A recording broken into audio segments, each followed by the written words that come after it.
la famille, heureux de vous savoir nombreux encore une fois de plus de là où vous êtes et de là où vous aurez l'occasion de nous suivre encore une fois de plus sur Albert Premier. Nous disons vraiment merci pour tout, merci pour les soutiens. Merci de pouvoir intervenir toujours à travers les commentaires. Nous avons toujours besoin de ça, comme on a toujours dit, comme on a toujours l'habitude de vous le dire. N'hésitez pas, il faut commenter et puis tu n'as qu'à cliquer là en bas dans les coins pour t'abonner si tu n'es pas encore abonné. Et puis tu cliques aussi pour activer la cloche de notification pour ne pas rater nos éléments. N'oubliez pas aussi de liker nos vidéos et puis partager aussi les liens de nos vidéos. Ça c'est très important. Il faut partager parce que soki osepeli na oyo tozo dégager awa na ba réflexion oyo to dégagaka awa na Albert Premier. Donc c'est à toi tout simplement de pouvoir nous aider aussi à partager les liens pour que d'autres personnes puissent nous découvrir aussi. Et que ça la pena kitoko makasi. Donc n'hésitez pas. Soko tali biso partager pe lien na biso na bandeko na yo na ba connaissance na yo na bato mususu na ba groupe na bino pour que bato mususu ba découvrir chaîne na biso oyo ya Albert Premier et puis par après tu nous accompagnes à travers les commentaires facile que ça. Donc si tu es d'accord bien si tu n'es pas d'accord, si tu as des conseils, si tu as des vérités que tu voulais établir, si tu as des éclaircissements, donc tu es libre, l'espace des commentaires est là, c'est pour toi, c'est pour lui, c'est pour l'autre, c'est pour tout le monde.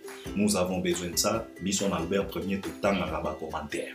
Donc avance ta réflexion, laisse ton commentaire, Biso to kotanga na batu oyo balandaka biso bakotanga pe commentaire na yo et pour aider Biso.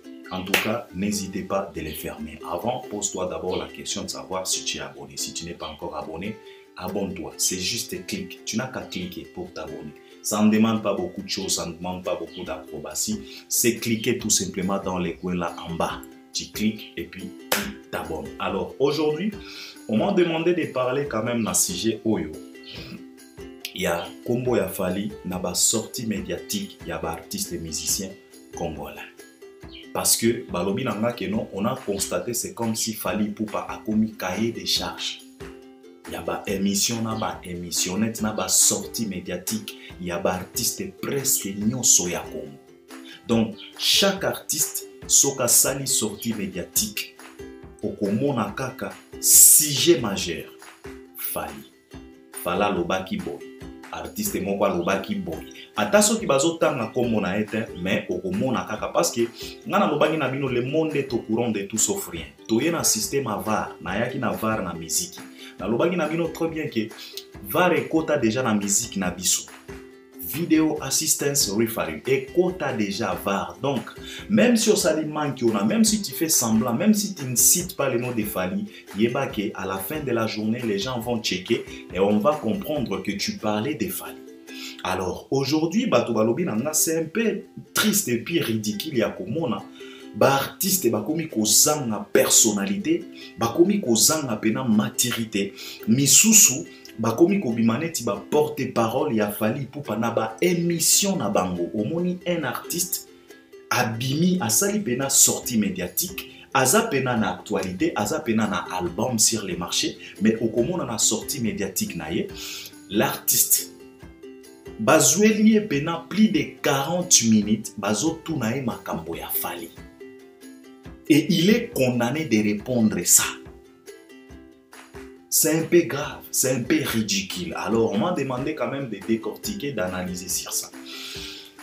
Moi je vais dire ceci, vous savez mes chers frères, hein, Congolais pour na bobo ya moninga ezalaka tellement facile. Comme on a toujours l'habitude de dire que critiquer Fally, dénigrer Fally, nier tout ce qu'il est en train de réaliser, c'est tellement facile. Mais faire comme lui, c'est quasiment impossible. Vous savez, aujourd'hui, l'artiste Nyonso est comme Kaka Fally. On a l'obaki même la fa parce qu'on a même na ba mort vivant. Mon toazaki na morgue pena. Mais ba komi ko lamuka, ba komi ko bimati na ba morgue baye ko lobe la Fally. Et c'est triste. Et c'est la raison pour laquelle, la fois passée, j'avais dit que l'époque ya Ndegonabiso Fally Oyo, et comme eza époque moko différent na ba époque ya bato mususu. Donc règne na ye, eza pena vrai règne au vrai sens du mot règne. Parce que tozo mona règne soki moto pena zo régner azo sala mabe donc ko traumatiser au vrai sens du mot traumatisme parce que ce n'est pas moi Albert Premier oyo ngana lobi likamwa traumatisme non. Toyoka ki même Claudicia tango Fally Ipupa à se préparer à Bimisanzoto.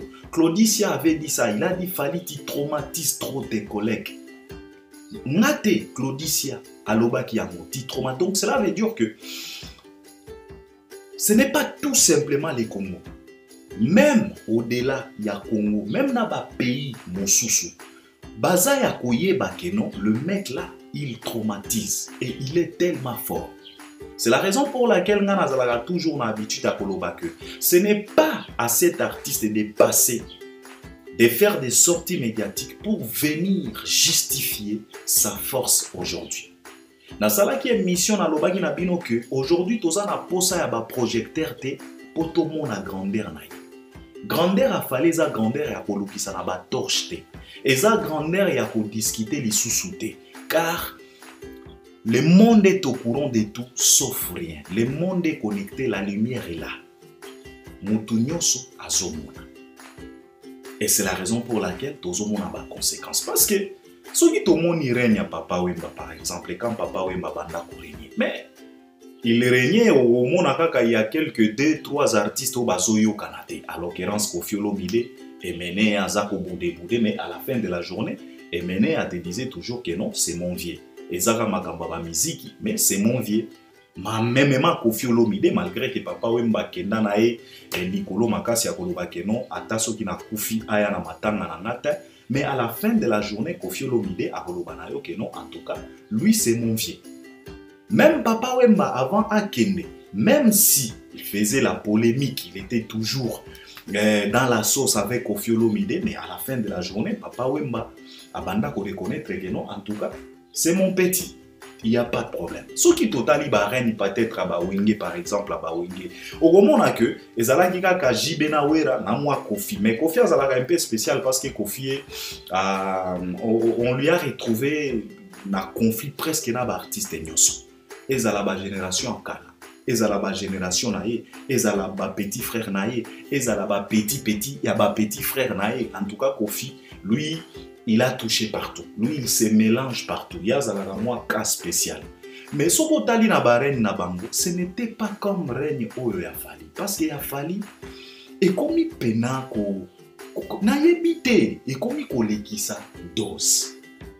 Et c'est la raison pour laquelle Toromi Komo n'a pas conséquence. Fali a commis cahier des charges, il y a pas sortie médiatique, il y a pas artiste. Et ça fait mal. Et c'est la honte. Tellement ridicule. Et puis, eloko esalaka biso pasi, place au tomonaka en tout cas les artistes, bazalaka pena na ba personnalité te, omona batu moko boye, je ne sais pas comment est-ce que je peux les qualifier. Comment se fait-il un artiste oyo bino bo considéraka ye neti pamba?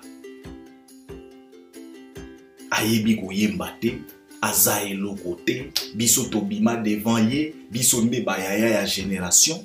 Mais les journalistes et les chroniqueurs vous traumatisent toujours dans la sortie médiatique nabino à travers Kombo ya Lekoa. Vous n'êtes pas à l'aise parce que dans la sortie médiatique nabino, pour la émission nabino, batuba tala yango. Epesa moi elengi nenge bolinga kabino moko nenge bolobaka. Il faut kaka Kombo ya artiste wana ezala na kati. Et pourtant, selon Bino, aza eloko te. Faux chanteur. Ayebi eloko moko te. Akosa kabatu, complexé. Mais moi, je me pose la question. Comment un artiste, oyo, bo considéraka neti azalaka eloko te, aza forte, asila na ye. Mais na ba sortie médiatique na Bino, po esimba, il faut kaka kombo na ye ezala na kati wana. C'est comment? Et puis ce n'est pas tout simplement dans la République démocratique du Congo. Même na Libanda, tomona ebele, na ba Côte d'Ivoire, na ba plateau, ba question ba tout na kabino, kombo ya Fali ezangaka te. Bozalaka toujours obligé ya ko répondre. Bozalaka toujours obligé ya kolakisa hypocrisie na bino. Na Congo, fala zala eloko te, tango bokomi na ba Côte d'Ivoire, oh c'est un collègue, oh c'est un artiste, oh yazo sa la fierté à mboka na biso. C'est grave. Biso tozo comprendre, c'est grave. Et pourquoi j'ai dit tout ça? C'est parce que tozo mon a sortie médiatique, à l'occurrence Ferrego, Inospi, Kofi Olomide et les autres, pour ne pas citer tout le monde. Donc, Fali a commandé cahier des charges à bateau. Par exemple, Moutouneti Ferrego là. Je vais parler de cet artiste. Vous savez, si tu es un artiste à plus de 15 ans de carrière, 6 albums dans ton effectif, il faut que vous ayez quand même dans moi charisme, dans moi personnalité. Papa, comment se fait-il la sortie médiatique en pleine promotion de ton album Dynastie Volume 1 qui est sur les marchés? Tu sacrifies plus de 40 minutes pour la combo ya Fali. Journaliste azotuna, ti a commis un niveau ya kotuna yo mwasi ya Fali. Est-ce que bon mon appelle un niveau? Est-ce que bon mon appelle un bassesse? Est-ce que bon mon a combien de fois Fali Ipupa il est tellement au-dessus ya bino nyonso? Moi je me pose la question, à quand journaliste moko akoki kotuna Fali Ipupa makambo ba aigle jaune na plateau ke oyambi pe na Fali na plateau komi kotuna e makambo? Je n'ai jamais vu ça, na tikala komona yango te, na tikala koyoka yango te. Totika kutu makambo ya basi, même vous les artistes, au grand jamais, na mona Fali pena, bazwa soki combien de temps bazo tuna e faire, tina moi si a faire, na tikala komona yango te. Est-ce que à partir ya wana, vous ne vous posez pas la question de savoir ngana comprendre te au fait ndenge ndeko tuni na sala mo analyse na décortiquer au fait na comprendre te et je me pose la question pourquoi nier la force de cet artiste et pourtant dans la réalité biso nyonso tozomona que akoma pena cahier des charges na bino na ba émission na bino parce que biso toyokaka ke non en tout cas soki chroniqueur moko bobe journaliste moko balinga ya artiste basala ba briefing bo débriefer bosololi bolobi ke non en tout cas kotuna nga makambo yo kotuna nga makambo yo te kotuna nga makambo yo te. Mais on a comme l'impression bino pena Fali cahier des charges tango bokuta na ba journaliste wana zoloba na yo ke non okoleka. Donc cela veut dire que pena Fali nde Fali na ba cahier des charges na bino wana. Et puis c'est triste. Un artiste comme Ferrego, c'est tellement honteux. Aux un album sur les marchés. Presque un mois depuis Ebima, au sali ba tour ya ba internet awa, ba émission na Congo kaka, chose qui n'est pas même à encourager parce que tango bimisi dynastie, je pense que vision na yo ce n'est pas tout simplement la République démocratique du Congo parce que ba Congolais bandima yo na ba faiblesse na yo na ba weakness na yo. Mais je pense que ta est commis malgré que c'est tellement compliqué, on a lobaka toujours que basala ga succès na ba cinquantaine te na ba quarantaine te na ba âge wana ezalaka ba âge ya kosala succès te ou bien ba âge ya koluka succès te non ezalaka ba âge ya ko maintenir succès oyo zwa na ba dizaine na ba vingtaine na ba trentaine so komi na ba quarantaine et quelques ba faire ba komi déjà na ba 45 ba 46 ezalaka âge ya ko maintenir succès et c'est tellement compliqué d'aller s'imposer na ba milliers oyo bozolinga bokeko s'imposer. Et je pense que bino moko boza conscient. C'est la raison pour laquelle même ko sala ba promotion na ba bisika wana et comme ko la bino tellement compliqué, c'est la raison pour laquelle vous vous sentez tellement à l'aise na ba confort na bino wana ba Congo kaka. So que l'équipe pas Charlité, il faut les pas Virginie Mankwanga. Soki Virginie Mankwanga te, il faut Caribou. Soki Caribou te, il faut soki politique busolo kuna. Soki politique busolo te, il faut nolimpambo. Soki nolimpambo. Donc, tourner tout autour, il y a ba mankambo. Donc, tellement local. Et je me pose la question de savoir, un artiste, a un album sur les marchés, mais dans ton émission, dans ta sortie médiatique, où la promotion album, on te prive 40 combien minutes pour que tu puisses parler de ton album. Mais tu parles de Fally, tu es en train de répondre aux questions concernant Fally. Mais à la fin de la journée, Fally aza elogote. Mala comprendre. So tozui moi petit na biso oyo inonso bigoma tracien. Yen nazo sikisanga na yeba te petit wa. Omoni na kala na banda ko défendre mingi na banda ko mona peut-être eza impolitesse te. Mais quand même moi je les connais parce que biso toyebi na yebi petit wa na bagoma kuna. On les connaît. Nalobaka toujours na bino que il est tellement difficile à manager les petits ones. Botou na quand même ba grand frère. Comment na bango ba yebi très bien que petit frère na biso oyo, il n'est pas facile à gérer parce que c'est un orgueilleux les petits. Voilà, azalaka na o ba bengaka over confidence et c'est grave. Et alors aujourd'hui na banda ko na komi ko mona moi, bon, je sais pas, ce n'est pas bien de traiter quelqu'un impoli à la télé mais quand même et à propos, au moni, tout ça la confusion entre cause à la vraie na cause à la impoli. Parce que baer mon sous ba impoli pe ba bimaka vrai. Parce que bazara ba franc parler moko boye azo banga motuté, azo bimisa ba ma propos moko boye oyo ezo kende pena na impolitesse et puis ce n'est pas bien. Parce que tant ozo les kana ba émission ozo traiter grand frère na yo Fally que ba immature. Petit. Quand on a besoin de petit, parce qu'on a petit de toute façon. Il faut que vous bakuluba. Fally oyozo traité immature. Talana nou makambo oye a geraka po bengaye immature. Talana nou ba mire oyo ou bien ba montagne oye a surmonta po bengaye immature.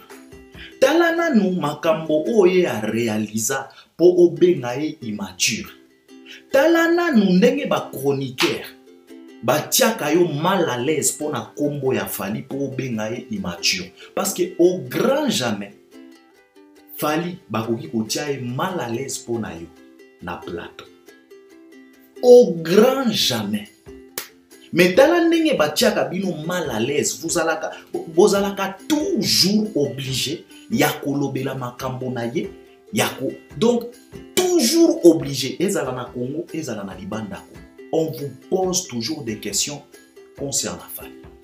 Parce que toi-même Inonsbi, tu t'es plaint un jour en disant que pour nani botu na rabiso ba question na ye botu na ba question na bisote. Alors eloko wana il faut interpeller bino.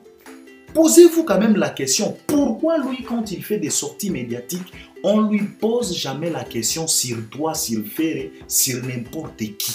Jamais. Mais Bino, on vous fatigue toujours avec les noms de Fally. Posez-vous la question. Bozo comprendre. Les mecs, au grand jamais, on peut mettre un artiste comme Fally pour pas mal à l'aise na plateau pour na Bino, jamais. Mais Bino, on vous met toujours mal à l'aise. Fala comme la Bino cahier des charges à la émission. Posez-vous la question. Botika bilo bela.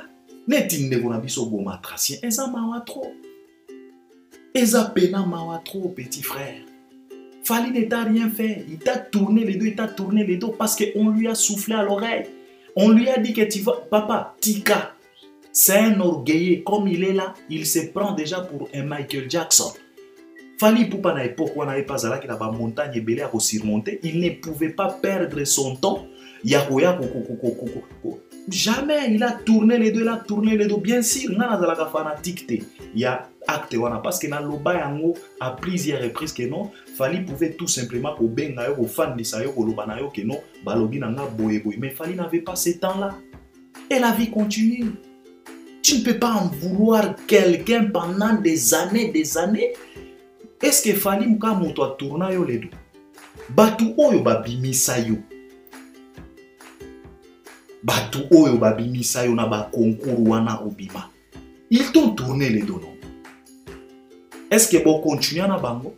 Boyaki ko swanat. Ekon oyo ekon otela kabiso makelele awa ekon. Aza wapi? Bosala nzembo aposta yango, asalila yango promotion, alobelaka yango kutu. Ce n'est pas tout simplement fallu pour pas qu'il t'a tourné les dos pour écomaner affaire d'État. Non. S'il a tourné les dos, c'est fini, la vie va continuer. Il a fallu tourner d'autres. Son propre père, il tourner les dos. Fali Ewanazaka. Est-ce qu'il a fini Kofi? Est-ce qu'il s'est plaint? Il pleurniche toujours à travers ses sorties médiatiques. Non. Beaucoup de monde ont tourné les dos à Fali. Il est tranquille dans son coin, il travaille, il n'a pas le temps. Sauf qu'à tourner les dos, à tourner les dos. S'il a refusé de t'aider, ça va. Osa mobali. Télémaneti mobali, ça la makamonayo. Et que la vie continue, c'est quoi les blèmes? Biso tozo comprendre était. Fala comme pena cahier de charges na bino na ba émission na bino kaka fali. Qui impolitesse na impolitesse. Et ça grave. Et puis logo mosusu osekisanga pena oh place oyas akakendaka biso pe tokokende mais okenda journée ni papa. Et comme abana ko présenter on est toujours présenter ba beignet pas bateau. Que tala beignet oyo eza intéressant. Tala beignet oyo eza kitoko. Quand Econ t'est présenté, tango bana ko croiser ba artiste wana. Tu étais inconscient, toi-même t'avais expliqué ça. Ozala qui est un jeune garçon, tu ne savais même pas de quoi il s'agit. Mais si ko yo soko kutana na bango yo mutu donc ozala star yo ozala na facilité ko kutana na ba star nyoso wana mais zonga kuna lisusu total bendela biso pe moi featuring na ba américain parce que pour toi chanter en français eza lixte ko chanter en anglais ne lix kendo bendela biso ata 50 cent oya ko sala na featuring total zongela ta Econ wana kendo senga featuring lisusu total baza wana ba artiste ba Kadibi Bali, ba Nicki Minaj Bali, ba Chris Brown Bali, ba Kendrick Lamar Bali, ba Rihanna Bazali. Kende yo grand prêtre. Soki yo pena o place oye akoma kanga pena kokoma papa. Akoma na Ju Unity. Abendela biso Olivia, basala na enzembo, chaise électrique et cartona. Ayana Olivia Tina Kisasa. Olivia Beta concert. Azo Olivia Kenana et Tina Côte d'Ivoire. À plusieurs reprises, Fali Poupa. Akota na Arkeli kuna ayemba na ye na projet 18. Aye ko yemba na ye lisusu na Tokos 1. Basala na clip. Arkeli ayamba e Tina ndaku na ye. Tasha Smith soki baye na Paris. Tomona kabango na Fali na ba restaurant partout ba otambola. Fali soka ke na États-Unis ba Tasha Smith wana ba yamba kaye na bandaku na bango na ba feti na bango fala yembeli pe bango ba mama ya ba Beyoncé pour ne pas citer tout le monde. Tout le monde a fallu tango sala ki concert tournée américaine tout le monde ba Kerry Hilson aya na concert a fala bina siko yo mutu ozalaka wana orgueil kaka oh ba place oya kendaka ngape nako mais zonga total a lisusu parce que Econ a présenté on a bomwana siko na kimokolo boye zonga total kendo senga pe ba featuring na ba américain total zonga kuna total ba américain baza ebele lelo ba koma ouvert ba komi kosala ba featuring na ba artiste n'importe comment yo bezonga soki grand prêtre yo ndolo baka anglais yo soki ndenge nini zonga kokanga makate na makambo ya kala ozala ki mwana eko nazo présenter au inconscient que tu ne savais pas rien obanda ko comprendre loko moko te bazo présenter o comme dire bazo présenter moi beignet moko boye lelo si okomi mokolo maturité koti ndenge tu te considères comme un mature alors zonga pe pa ba ya ba américain total kendo senga pe featuring yela biso ba featuring na malonga total kaka monoko bilobela c'est grave c'est tellement grave na ba sortie médiatique na bino kaka fali donc les chroniqueurs vous fatiguent trop avec les noms des femmes. Quand est-ce que Fali sera fatigué? Parvenons à vous. Quand est-ce que Bakoyambaka Fali na plateau bazui pena 40 minutes. Quand est-ce que Nati Lokole Popol Mopasula Papi Mboma na ba misusu Bakoyambaka Fali na ba plateau na bango bazwa pena 40 à 50 minutes batuna kafali makambo na yo. Quand papi mboma meka ye moko amona zwa kara moko ya kosakana te etroubla yo esala yo pasi ematisa dose ya impolitesse na kati na yo ti lelo toomona bareaction. Pesa mbote yo sala fala za na besoin na mbote na yo ta fala za na besoin na mbote ya mutu te na Congo kuna. Bato oyo bapesa fali mbote baza tellement ebele. Obama apesa fali mbote na mbote na yo na mbote ya Obama toko préféré mbote ya nani? Ban Ki-moon apesa fali mbote na ya yo na ya Ban Ki-moon toko préféré ya nani? Arrêtez un peu vos histoires, il faut avoir honte.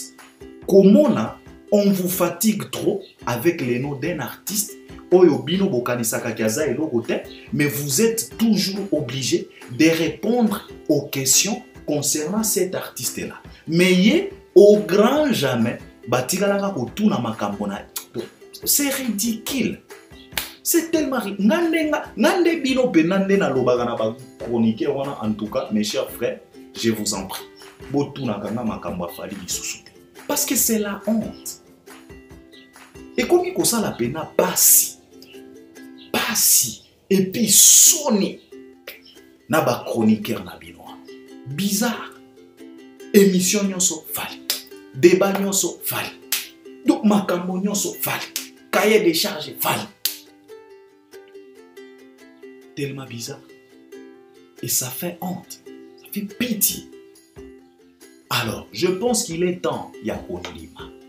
Ce qui monte à l'équipe bino, il faut bon lima. Et puis, koleka na ba plateau, bilobela, o album ezo beta. Et puis, na ba chroniqueur ba yambaka bino na yebite. Mutune tinoli nsugi noli wana pena na yebite. Po biso kala to banoka ni sa mutu soka fani na poto kuna mwa mayele. Se cultivera, mais tant on a mon akabandekwana, je me pose la question ce qui est ropango et apporter les bino nini pena. Tellement bizarre. Tellement bizarre.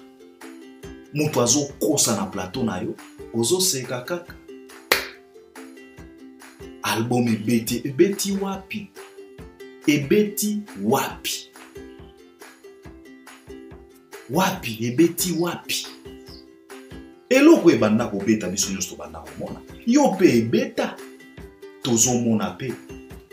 Plus de 100 millions. Mais plus de 100 millions za ya yo te za ya Diamond. Parce que lobi awa toyeti ko mona. Tango Diamond na zui problème awa na YouTube, na chaîne YouTube na ye. Ba longoli na nzembo wana. Heureusement, je pense que ezongi. Et comme actif. Donc, 100 et quelques millions coûtent les alagaya yote. Mais quand même, tant que bimisa ba Hollande, to banda komona même na ba YouTube. Nzembo ezo kende bien, batu bazo talango. Mais banzembo na yo oyo. Obimisi awa Naomi Campbell, clip à Naomi Campbell. Yo monto zalaka grand prêtre, place au fala koma kayo poko kiko koma. Oza pe na ba Amerike oyebani sava tondimi kasi. Oyebani na Naomi Campbell. Ye wana beti o karat. Osaleli nzembo. Ok kolukela biso Naomi Campbell soki ya Bangladesh soki ya wapi Naomi Campbell moko boye je ne sais pas oye kotia ye na clip. O benga ta Naomi Campbell ya kokota na clip na yo moto yebani na ba artiste yo moto yebani na ba américain yo moto zalaka na facilité ya koloba anglais parce que pona yo français za lix te anglais nde lix. Naomi Campbell ye wana oyembeli atindaki yo kutute ye wana beti o karat. Yo moko monike no choix ezate oke koyela biso momi moko boye nde aye ko jouer rôle na Naomi Campbell clip yango wana ezo telengana na YouTube wana grave mais kaka monoko et puis chroniqueur aza wana azo seka ya pasi fala sala nzembo na Olivia basala na clip Olivia ya basala clip chaise électrique. Fala sala nzembo na Arkeli basala clip. Yo pe fala okotisa pe Naomi Campbell na clip. Total. Ka bilobela. Mais fala kota pe na clip parce que oyembeli nzembo. Apostaki yo na Instagram na ye me par après ko longola effacer tout. Meka bilobela, bilobela, bilobela. Album ezo beta wapi papa. Ezo beta wapi. Ba tourner ozo sala, ba festival o bazo invité. Ce n'est pas pour na 0 Mortel 06, non. Faut qu'on se dise la vérité. Ezaka kapona ba chip na yo wano sala ki ba Holandi ba yope. Eza pona Mortel 06 te. Faut pas forcer les choses. Faut pas forcer les choses. Okosa nani, toza na époque avare, makambo kokosa et sila nango kala. Ça ne vaut pas la peine, manki ona elegaka lisusu te. Je pense que ndeko to lobi nanga, je n'étais pas vraiment na lingaki kutuna lobela makambo te, mais naza na choix te parce que balobi nanga ça devient quand même tellement ridicule comme a que Fally a comme cahier des charges à ba émission. C'est grave. Donc pour conclure, pour ne pas aller trop loin, c'est tout simplement bino mutu bobo ya Fally. Il faut banda ko comprendre que koboya na bino wana ezaka ka de l'hypocrisie. Na kati na bino boyebi très bien qui est Fally Ipupa. Parce que tozo mona yango. Yeba tu na gaete makambo na bino. Mais bino, les journalistes, les chroniqueurs, ils vous fatiguent toujours avec les noms de cet artiste. Alors comment se fait-il un artiste qui n'est pas fort selon vous? Un artiste qui ne chante pas bien selon vous? Un artiste donc à Kosakabatu selon vous? Un artiste Oyaza et Logote selon vous? On vous fatigue avec son nom. Nandengeni. Mutu Oyaza na valeur. Parce que moi je me pose la question, artiste baza ebele, pona ni batu na kabino eboar lotente. Pona ni batu na kabino deplicte. Pona ni batu na kabino ibratorte. Pona ni batu na kabino jibem pianate. Pona ni batu na artiste baza ebele, pona ni batu na kabino redi amisite. Mais kaka Fally. Kaka Fally. Allez-y comprendre. Je pense que je dois m'arrêter par là. Ça ne vaut pas la peine. Aujourd'hui, le monde est au courant de tout. La lumière est là, bien établie. Makambo ya kokosa esi magali susute.